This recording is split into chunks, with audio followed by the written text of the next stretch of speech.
Welcome to the Michigan Realty Business Podcast, where we discuss everyday business concepts with Michigan's local business owners and entrepreneurs. I'm Jeff Rutledge, and I'm a licensed realtor at Signature Sotheby's in downtown Birmingham, Michigan, and I'm the founder of MichiganRealty.org.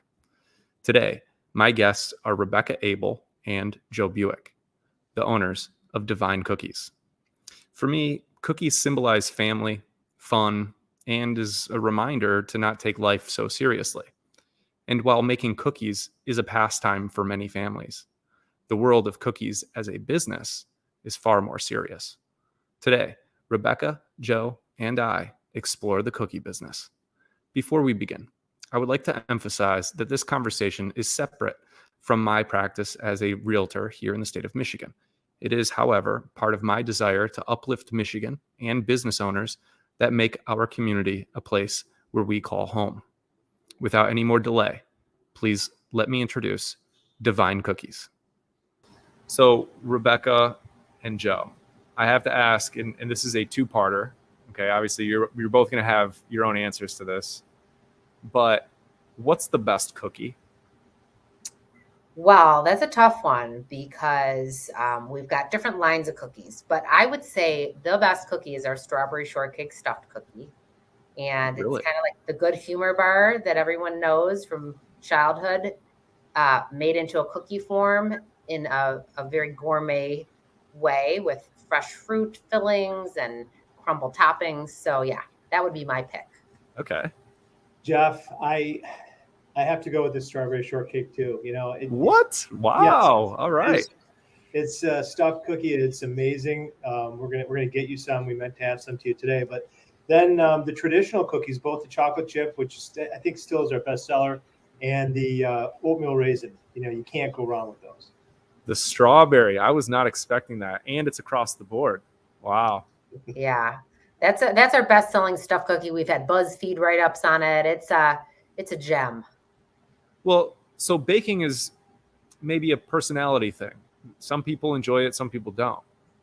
What is it about baking cookies that now has become a full-fledged business? What do you love about it? Sure. Well, ironically, I was never a baker. I didn't even have a cookie sheet when I came up with the idea for this company. I've always been an entrepreneur. I've been a cookie eater and a dessert enthusiast. And so my take on this business was, I know good desserts, and I also am very science math, so I can reverse engineer from the best cookies out there and take the best pieces of the best cookies I have had and combine them into one product. And so for me, it was about finding what tasted the best as opposed to baking. I never sought to be baking the cookies. I wanted to build this company and have help baking the cookies, but create the best flavors. I will say too, Jeff, let me interrupt for a second. She's being modest. She's good at it. She's very precise. And I think the difference, in my opinion, between cooking and baking is the preciseness of the ingredients. And since she has that kind of that financial, brain in the organization that she has, she really does a great job of building a team of people that can do that consistently. And it comes out, like it does every time. Well, yeah, because I think my mom is a great baker. She can whip up nearly anything in the kitchen. And she's a one-woman machine, right? And it's a totally different ballgame when we talk about mass producing cookies and the layers that are involved to make that happen. What are some of the challenges scaling from just an individual in a kitchen to a full-fledged factory?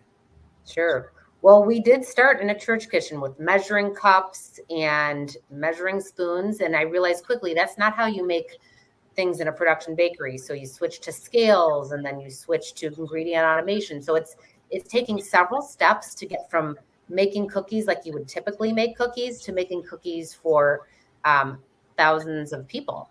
And so the biggest challenges are navigating automation because there's no guidebook for how to scale a cookie business. I mean, that's why there's not a lot of competition out there in what I'm doing, is because it is not something easy to navigate. You make tons of mistakes, but there's nobody that's out there that's going to give you this guidebook as to how to scale from zero to where I want to be, which is to be this very large national luxury cookie brand. Cool. And it's involved lots of mistakes and trial and error, but it's always 2 steps forward, 1 step back in figuring out the whole process of scaling here and making more cookies. Yeah, throw into it, COVID, which everybody is complaining about, but it's true. Finding, the ingredients, the parts for, equipment, labor shortage. I mean, that has been a huge challenge for the last, couple of years. During, as we're scaling, it just doubles that difficulty. So I think when a lot of people think about scaling a business, they think, well, oh, now we can grow. It's going to be easier. Is it easier or harder? It's very easy for me to sell the cookies. My cookies sell with me just somebody tasting them. What's hard is to scale the operation. Yeah. And it's almost as if, with supply chain, the equipment that I need, most of it is 20 weeks. Often by the time I get the equipment in place, I've outgrown equipment. That's how, quickly that we're scaling, because it's like I said, there's no challenge in me selling the cookies. I've just done a couple trade shows and have interest kind of from many, many national chains and large retailers. But it's behind the scenes, figuring out the flow of automation and equipment and scaling at the same time that our needs scale. And our needs are scaling more quickly than our equipment can scale. That's interesting. And so you're getting new equipment, and obviously we're not talking small equipment either, right? No, we're talking like full size, like almost human size talking egg batters. 10,000-pound pieces of machinery that are 20 feet long. When it comes to packaging equipment, the mixers, it's amazing. Wow. Really. And they're solid stainless steel, obviously, because they're beat up and they're in the kitchen. They get wet, so it has to be. I mean, it's very heavy. A lot of it's German or Japanese engineered, some American, but it's huge. Yeah, so we started with what you'd see in your typical kitchen, the KitchenAid mixer, graduated to a 20 quart, then a 40, then a 60, then 140 quart. Now we're at 500-pound dough mixers. Wow. And those are 5,000-pound pieces of machinery. They're huge. There's 60. It's a lot of cookie dough. You could really get a stomach ache with all of that. It's a lot of dough, but it's what you need. Now, we're never looking to make the 2,000-pound batches. We're looking to be a craft manufacturer. Small batches for craft manufacturing are 400 or 500 pounds of dough. And so we need several of those. So, in our new facility, you'll see a line of several of the same pieces of equipment, but not equipment that's meant for, General Mills. We're meant for this craft kind of more boutique operation. But even for that, it's the big guns equipment. So in your opinion, what are the steps that you need to take now to get to where you want to be as a national brand? I'm guessing in grocery stores? Yeah, so we're rolling out just in the next 2 months in 3 or 4 different very large regional stores. We are also going to be starting with a very large national company early next year. We're talking to Costco. We're talking to many, many different big names that as they start will announce. But it's really, like I said, our cookies sell themselves because I strive to make the very best product. I'm looking to be the most luxury cookie on the market. Okay. People want a good cookie. We're an indulgence society. We have so much stress. A little indulgence can take our mind off of all the chaos going on. And it's an affordable indulgence. It's a great dessert that to me makes my day a little bit better if I have something small to indulge in here and there. So it's really more about figuring out next steps, and you can't automate too quickly because you just can't afford it. If I had a $10 million budget, I would just go to the end route, which are these $2 million ovens and complete automation. But it's taking steps in automating to just get a little bit more efficient in the process. And so it's very much baby steps, which really feel like bigger than baby steps in this kind of world because each baby step costs $50,000. But in this world, that's a baby step. And so securing financing, I mean, there's just a lot of parts to it. So, working with the SBA on lending or my local bank, working with consultants on equipment, sourcing cleaner ingredients. So there's just lots of pieces to this puzzle. It's a puzzle, really. Yeah, I can imagine. Well, it sounds like there's a lot of moving parts that you're constantly having to manage, not just from the baking, but obviously there's a whole back end operation too. So this is certainly not your mother's kitchen by any means. Yeah, people will hire people and they're excited to come in and bake cookies. And I say to them, this isn't going to feel like baking cookies. This is, we're manufacturing cookies, but in a way that they still are homemade, tasting and looking. But it's a different animal. This is heavy lifting here. I can imagine, and Joe, I want to get your feedback on this one too. It's like when you look at how many different directions you can go with just the raw cookie dough. I mean, obviously, sure, there's cookies, but you could then be a supplier to ice cream. You could obviously there's just a million different things that you can do. Yeah, it's true. And do you stay focused, or are you tempted to go in these different directions too? I know she wants to answer that. She can correct me if I'm wrong at all on this, but we get approached all the time for different, maturations of the cookie, whether it be a frozen puck, it could be a raw dough ball. We've been approached by other businesses in terms of packaging and flavors and style. But, in terms of SKUs, we try to simplify it as much as possible. It really depends on the client and what they need. But it's tempting to take everything that comes your way, but then it makes it much more expensive and difficult to manufacture. Yeah. Because I only ask because I wonder if that would help in speeding up scaling by diversifying what direction the cookie dough goes into, but maybe it actually creates more hurdles off focus of where you're trying to go. I don't know. When she started in the retail arena before she pivoted to manufacturing, she was making this cake. How many layers was that cake? It was a 14-layer cake. Okay. It was insane. I mean, it was great. We still have people to this day, that was 3 years ago, asking for that cake. But I think this cake weighed 200 pounds. We had to put it up on the top shelf in the freezer. It just wasn't practical. There was so much to it. But so that's an example of where we had to kind of go away from. Maybe one day we'll have a cake inspired cookie or something like that. Who knows? That's fascinating. We have the birthday cake cookie that's stuffed with a cake pop. But my mantra to myself and to my staff is to keep it simple, because we can't be all things to all people. And the more complicated we make it, the less we can focus on the core of our business, which is cookies. So we've been approached to make cheesecakes or brownies. And I hate turning away business, but I know that every business that I turn away gives me more focus on our core business, which is the cookie business. Yeah. And it's tempting to me to make hundreds of flavors. And we are making 30 different flavors. But I'm constantly trying to scale myself back because I'm more of a creative, vision type of person. My mind wants to create, and I have to tamper it to keep it simple and just improve what I've got going. Now I do like variety, but to kind of give you a long answer to your question, the more variety can hurt because we're at the point that we need to run our line for an entire day and on one thing. And, we go through a 2-week rotation. We have, we're going to be up to 4 production lines. And so we run each of those 4 lines. We try to run them for the full day on one product. And because changing over a line from one flavor to another, you have to completely sanitize it. That can take 2 to 3 hours in itself. And so, when you're in the production world, these are things that you don't think about. But when you have huge, massive equipment to clean and sanitize it is a whole process in itself. So having lots of different products and flavors is actually hurts your bottom line because of changeovers. Interesting. So are you saying that it's 3 to 4 hours per batch?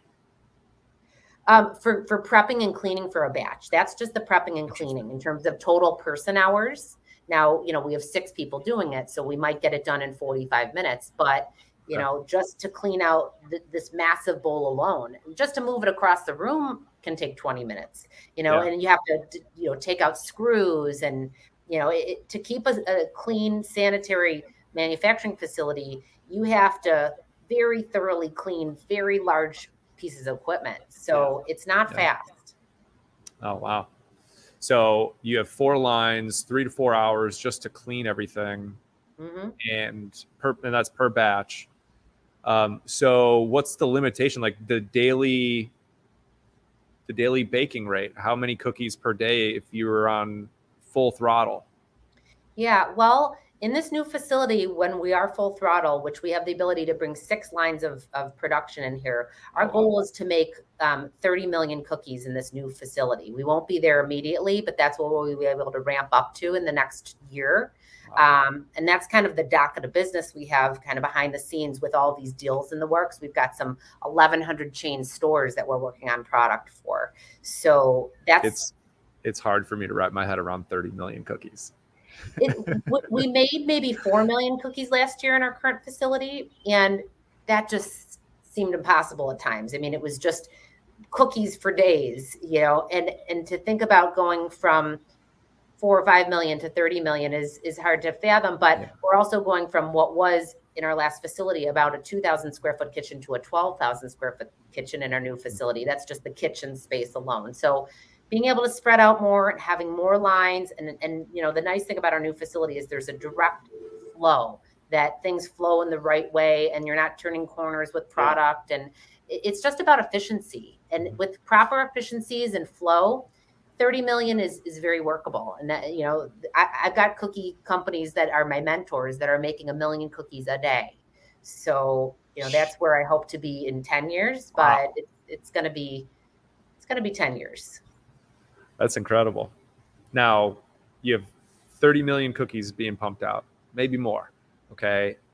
Now at this point, are you individually packaging these cookies, or how do you put it all together with a bow tie?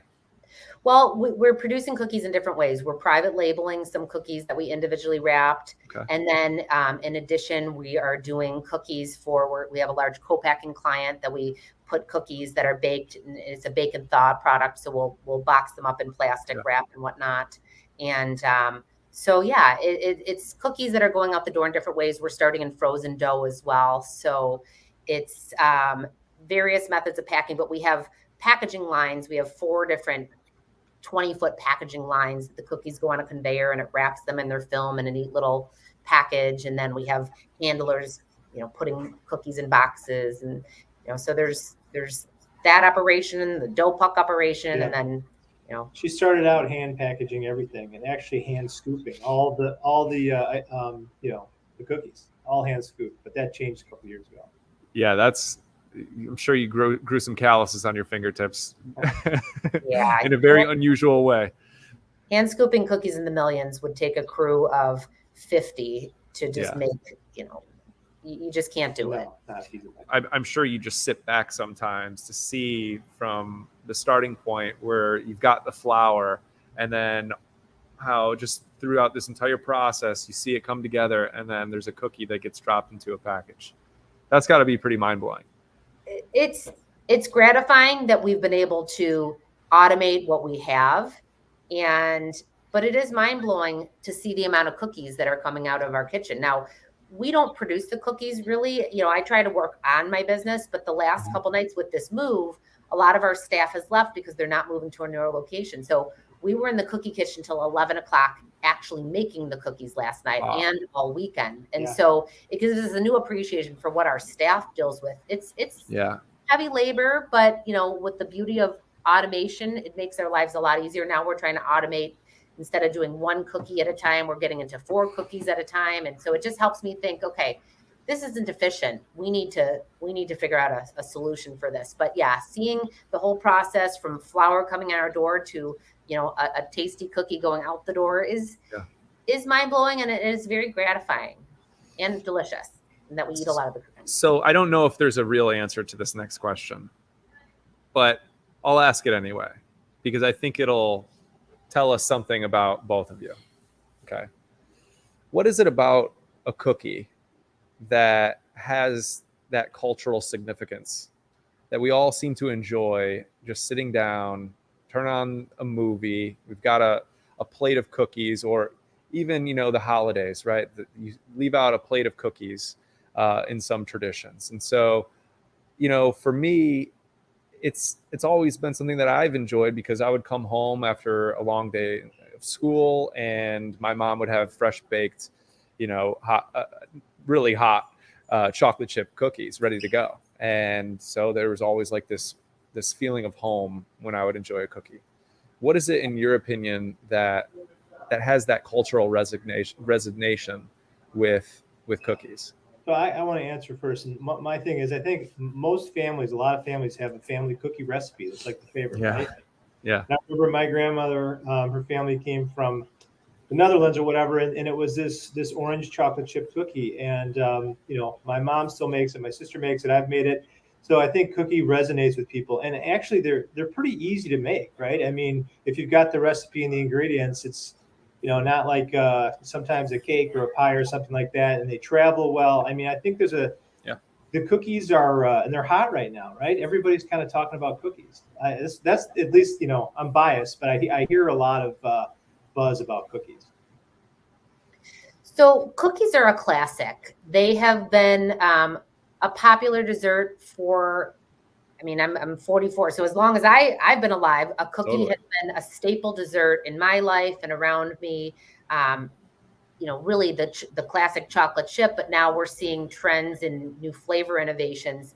Cookies are home. Cookies are comfort. I feel like they're the ultimate comfort dessert food, especially when they're warm. And people have nostalgia and happiness with cookies because there's so much familial tie to a special cookie or, that chocolate chip cookie. So people see cookies and they instantly are happy. Yeah. It's one of those things that because it has so many ties to childhood and different memories, it's really a very easy dessert to please people with. I have to recommend, there's an episode of a podcast called Taste Buds. Okay. And one of the main guests, or excuse me, one of the main hosts is a guy named Sal Vulcano, who is one of the main characters of Impractical Jokers. Oh yeah. And he debates different food items in every episode, so you'll do hot dog versus hamburger, these classic, matchups.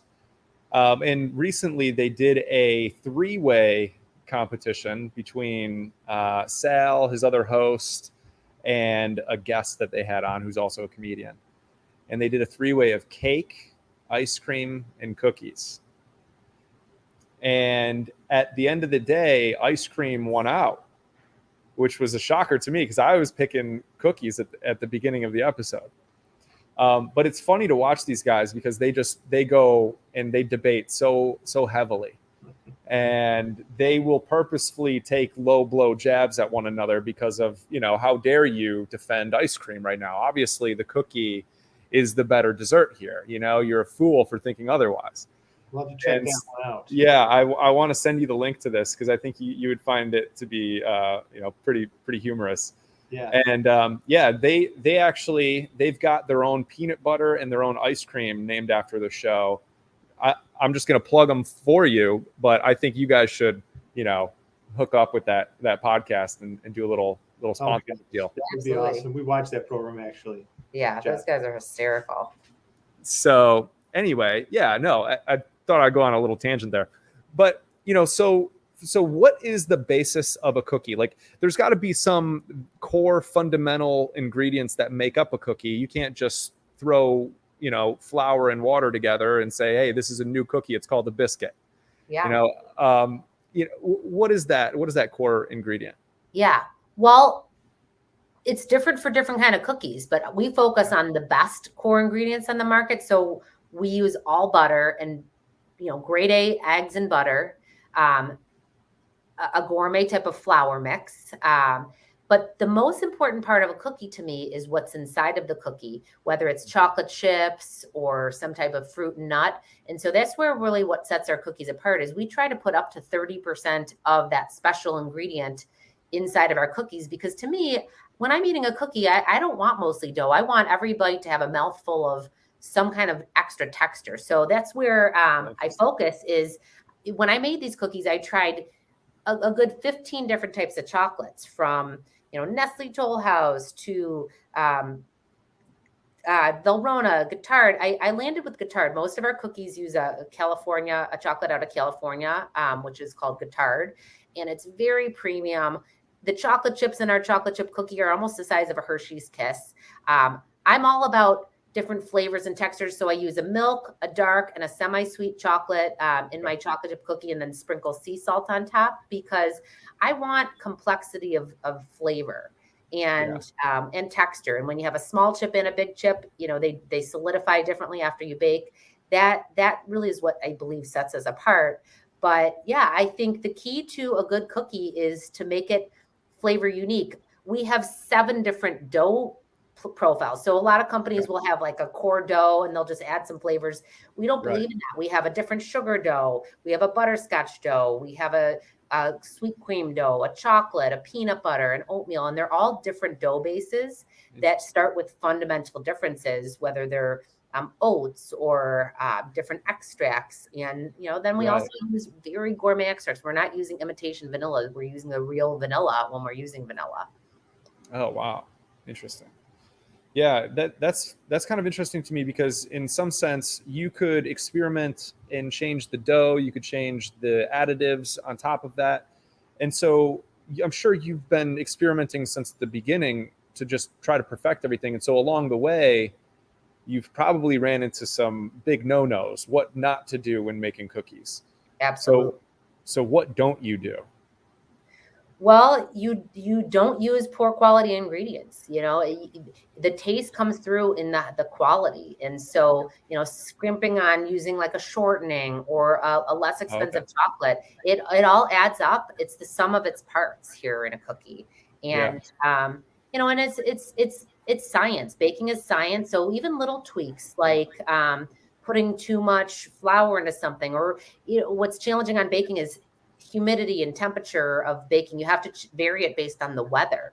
So it's also important to not overbake your cookies, because I'm looking for something that's crunchy on the outside, gooey on the inside, but it's a day-to-day weather experiment when you're mass producing, that you've got like barometers in your facility measuring humidity and pressure and temperature of the outside, that you have to make micro adjustments to how you're baking your cookies to get it to be that texture. And the cookie has to be firm enough to ship too, right? You can't have, even though we want to have a gooey cookie sometimes, it still has to have that structure. Otherwise, it's not going to ship well. Well, if you ever burnt any cookie from now until the future, you let me know, because I don't mind an extra burnt cookie. But you're going to get something about it. You're going to get, okay, we'll get you some burnt ones, but we're going to get you the other ones too. Awesome.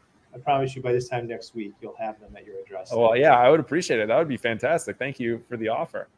Yeah. But, honestly, I will be a garbage disposal for you for any burnt cookies. Okay. Good to know, because it happens occasionally, and, we are very tight on quality. So we'll never send out, anything that's overbaked or burnt. We look at, sometimes we'll sell our crumbles to different ice cream shops or whatnot. But yeah, maybe there is a market for the burnt ones. I think there is. Trust me. And I'm it, if the only person. So anytime. So okay. You've got now all of these different clients that you've built up over time, and it's primarily B2B focused, right? Yes, completely. Okay. So when it comes to that type of business engagement, which is much different than business to client relationship, what are some of the struggles that you've had when talking to businesses? How do you, and I'm sure every baking company has the same question, how do you get that product on the shelf, or how do you get that product in such a high quantity with a business where you can stay afloat? That seems to be a pretty big challenge, isn't it? Yeah. It really isn't. I mean, we try to focus on fewer, bigger clients. With the right clients, they're buying cookies by the truckload versus, a couple cases. So we focus on truckload types of clients where they have a lot of locations. So this 1,100 chain location that we're speaking to, that's like a truckload a month. It hasn't started yet. We're still kind of in negotiations for what exactly they want, but it's part of the keep it simple, fewer, bigger clients is kind of my mantra, and trying to have few clients that we service really well. What's challenging in the business to business world in food is there's a whole nother language that I was unaware of. Terms like FOB and LTL and these shipping terms sure. even are things that I'm, people are throwing out, and I'm a fake it till you make it kind of person that I'm, nodding my head and like Googling what does FOB mean, and Sure.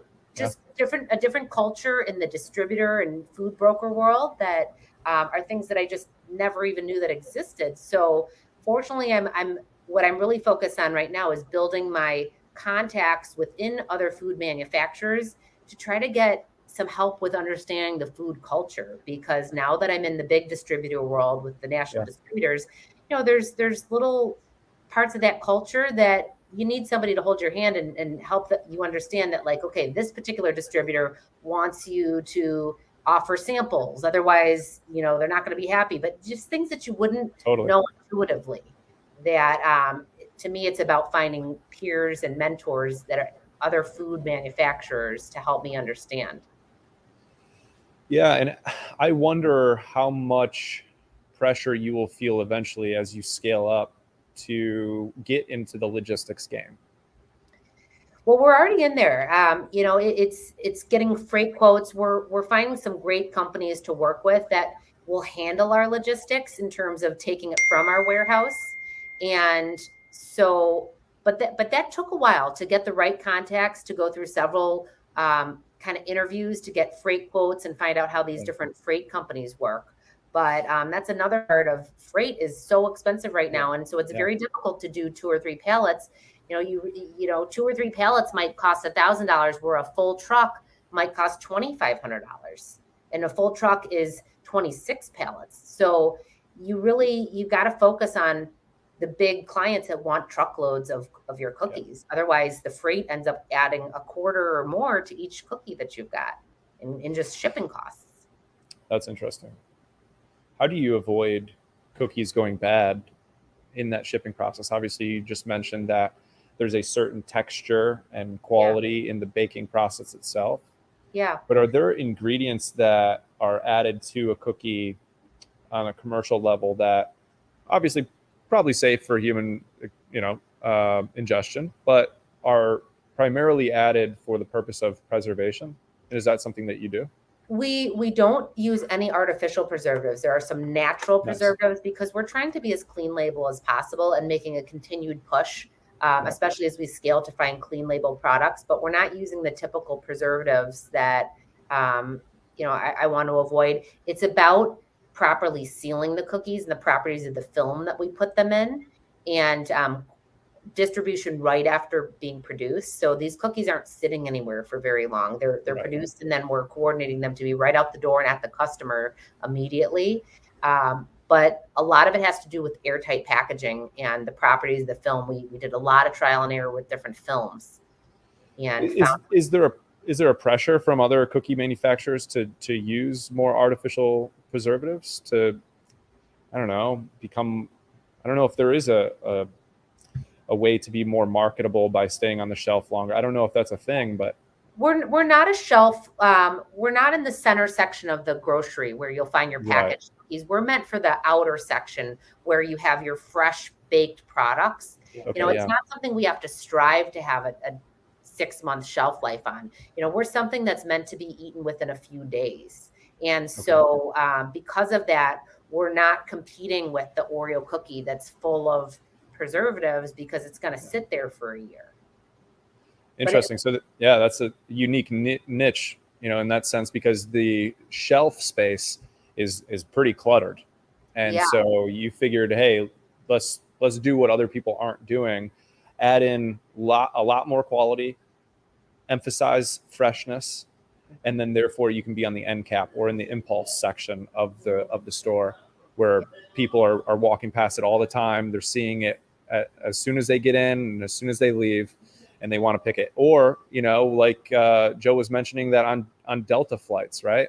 Where it's probably in, Joe, did you mention it was in the first class section?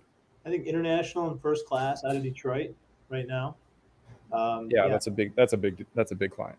We've had a lot of people send us pictures, and we put it on social media. It was great. Actually, Rebecca will tell you too. It was something that we did envision that at one point when we were flying, And we thought this cookie would go well on Delta. So it's there, and it's a proud accomplishment for us to get it there. Yeah, what a great B2B customer that is. Wow. And obviously Detroit's one of its hubs, right? So that's a very big statement for Delta Airlines to adopt a local brand to be on those flights. So congratulations for that. Thank you. Yeah. So how many stores can you be found? And then how many companies are you working with right now? Well, right now you can find us in about 150 different stores across the country, but within 6 months, it'll be in the thousands because we're working on some of these larger deals. We couldn't do it at our other factory. So that's why we're in our new factory. We're setting up for that type of volume. So what we look like right now to what we look like a year from now is going to be vastly different. Totally. And so we start in Central Market in Texas. We do our first shipment to them next week. I mean, we're really on the grocery side going to be found in these very high-end premium stores where, you know, they're selling our cookie for $4.99 each cookie. You know, they're a big individually wrapped cookie and in like a beautiful display. And so yeah, as we bring on new accounts, we'll announce them. But yeah, we only started selling our product in February of this year. Up to that point, everything that we were selling had found us through private label deals. So we make nearly maybe 2 million cookies for a really large corporate gifting company called Sugar Wish out of Colorado. And that was really where our company started scaling, was through private label. We also make cookies for Beyond Juice, Detroit Wing Co., Say Detroit, which is Detroit Water Ice. So we make private label cookies for different franchises. Yeah. So you might eat our cookies and not realize it. They do say, you know, Divine Cookies, you know, somewhere small in the back, but Sugar Wish, it's you know, strictly private label branding that we make a lot of cookies for them. And so people all over the country are having Divine Cookies and may not even realize it.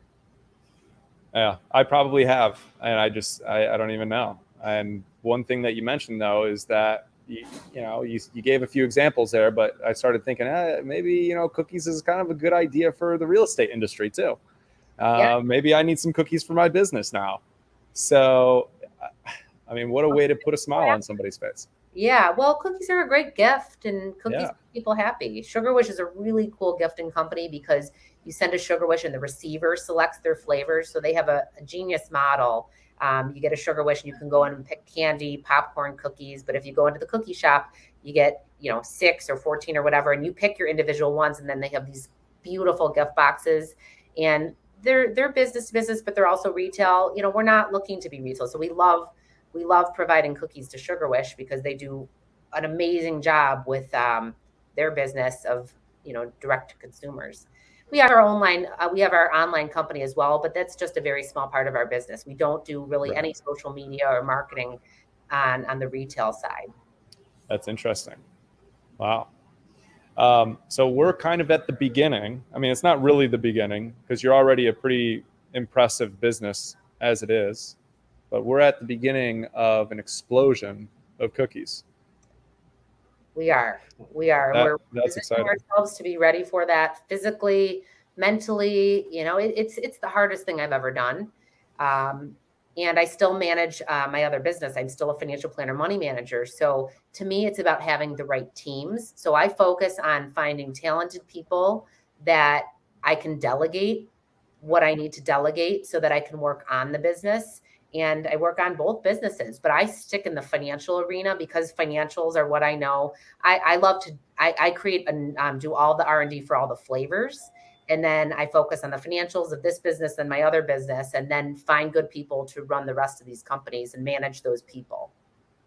Wow. So it's, I just made another key hire today, which was super exciting. Somebody that's, going to be a great part of our operation. And it's all about good people. We could not do it without our people. I have an amazing staff. So that's really everything here. Well, I commend you. I mean, it's not easy doing what you're doing, from managing people to the day-to-day operation to always then exploring and experimenting with new recipes. And then, of course, trying to find new business out there. There's a lot that a business owner has to do. And most people don't have a true deep down appreciation for all of the layers and the dynamics involved.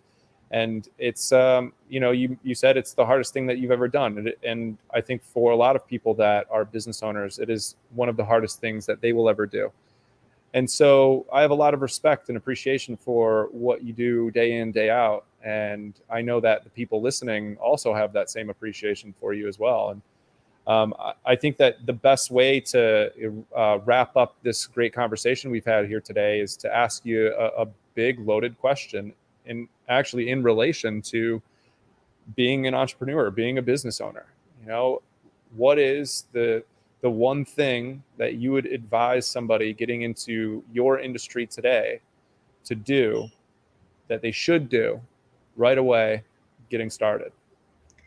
Well, the key is to get started, because people have ideas and they think about things, and the idea is just an idea until you take a step. And so get your foot in the door and take a step forward in your idea. You have to start somewhere. You can't overly plan this, because this is not going to go where you plan. It's about starting and taking a look at what people's response are and being very limber. So the key to my success here is I've been extremely limber and able to pivot quickly based on feedback and response and COVID and the environment. I had originally thought I was going to be a retail brand. When COVID hit, I saw myself pivot immediately to realizing that, okay, retail's shut down. I need to figure something else out. So, but it's frustrating because people have great ideas and they don't trust themselves that they can execute. Well, you can't execute overnight, but you can execute if you don't take a step towards your idea or your dream. And so it's baby steps. It's knowing that it's 2 steps forward, 1 step back, but it's also believing in yourself that, if you're willing to do what it takes, you can get there. It's not going to be easy, but it's really rewarding. And especially creating something from nothing is, to me, very rewarding, but it's something that takes action. I would add to that. We just had a meeting today with a kind of a associate in the business, and really the people. You hear that all the time, that the people are the most important thing. Well, Divine has some key employees that were there right from the very beginning, and without them, we would not be where we are. And they believe in Rebecca, they believe in the brand, the vision, and they're sticking around, right? And they've been through the tough times too. It's been hard, but the most important thing are the people that you have in the business. I firmly believe that. Divine Cookies, ladies and gentlemen. Thank you, both of you, Joe and Rebecca, for being on the Michigan Realty Business Podcast. And for everybody listening, make sure you follow along and you subscribe, and check out Divine Cookies. I know they did admit they don't use social media very often, but where can they find you on social media? We do have a Facebook and Instagram page. It's Divine Cookies, DVINE Cookies, not spelled the normal way, or divinecookies.com, DVINE, then cookies. Occasionally we'll make a LinkedIn post too. You'll see that. But it's not as probably as robust as you think with the size of the company.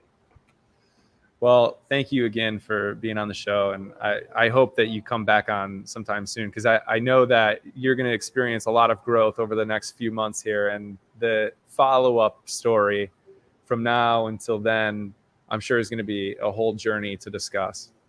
Well, maybe we can do a tour of behind the scenes. Everyone that would be cool. How it's made. We'll do a how it's made at Divine Cookies. Yeah, that would be sweet, Rebecca. I'd love it. Thanks, Jeff. I want to say too, the concept for this company that you're putting together, you're building right now, is fantastic. With your experience and the way that you are with people and your media background, I wish you nothing but the best in that venture. Well, thank you. I really appreciate that. That's very kind of you, Joe. And thank you again. And I will definitely have you back on the show anytime. All right, cookies coming too.